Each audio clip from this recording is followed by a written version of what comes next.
Evening, folks. Got some musings about Brexit, and I heard one of the people involved in this court case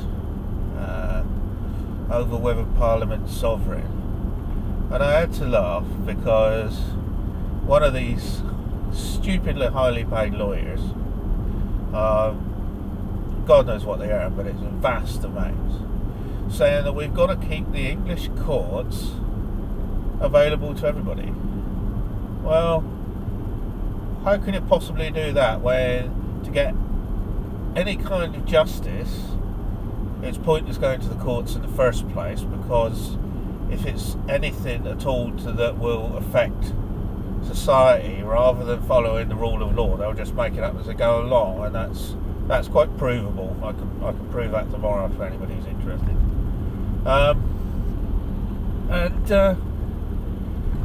Here's this guy who's paid hundreds of thousands of pounds a year telling us, the common man, that everybody's got access to the courts.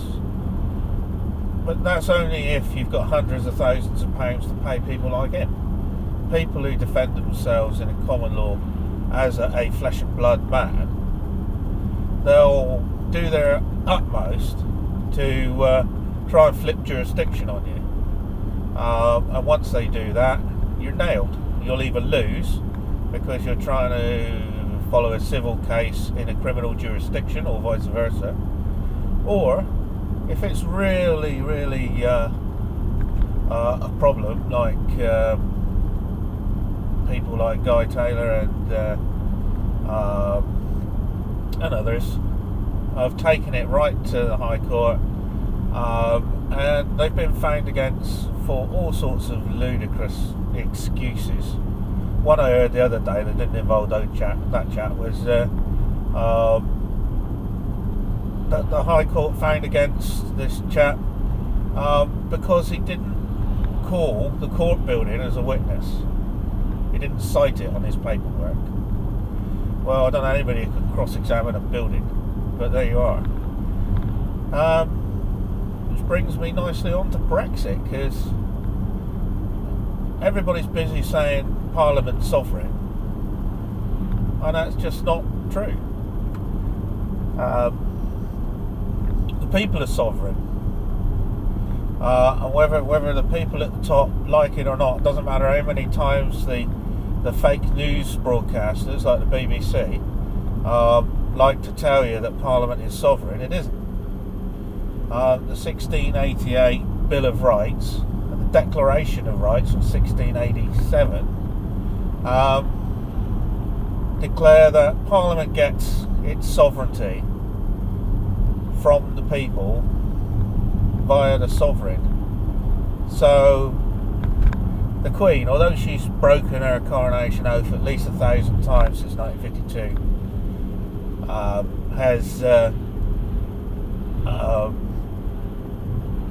she's still representing an institution. The monarchy isn't a person, it's an institution.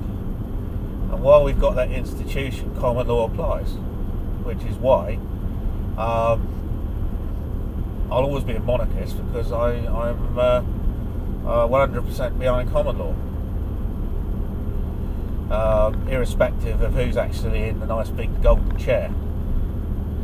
But to then turn around and say that Parliament should have the final say, it's just crap. It's just, we had a civil war over this previously. When Parliament started to overstep his authority, the people turned around and said, hang on a minute. It was called the Peasants' Revolt, I think. I might have got the right one. And it's just, I can't believe the audacity of these people when the majority of people voted for it. And what would the harm be? Just look at it from the other side of the coin. What would the harm be if Theresa May the next day had said, right, okay, you've voted out, right, I'm going to, and this would be the common law way of doing it. She would approach the monarch, who would then they would then draw up oh bloody hell, what it's called? It's been a long day. a convention. That's it. A constitutional convention. Once they've drawn that up, there wouldn't be any of this Article 50 crap. That's just a sideshow. That's just to keep people talking, so that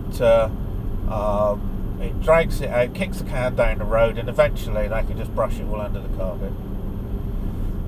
So a constitutional convention would have forced the repeal of the 1972 Common Markets Act, and then all subsequent legislation linked with that would become null and void. So in 2 days we would have been out, and that would have been that. Now, straight after the Brexit vote, there was a G20 meeting, and Putin was there. Putin offered Theresa May a massive trade deal, but because we're so far up the Americans' arses that, and that's not the American people, I'm talking about governments now, that we tend to be looking at Obama's nostrils, that she turned it down. And if she'd have really wanted Brexit, she would have said, oh, well, that sounds quite interesting. I might stop over a couple of days and let's have a chat about it, or I'll send some people over and we'll get the ball rolling. And that way, that wouldn't have been an issue, you know. Now the Europeans are threatening us, saying, oh, you know, single market, single market, single market. Well, stick your single market where the sun don't shine. If you don't want us to buy 1 million BMWs a year, then don't. We'll buy them from America or Korea or India. You know, we've been a nation long before the EU is around, and we'll be a nation long after the EU is consigned to the cesspit of history. Anyway, that's my rant over.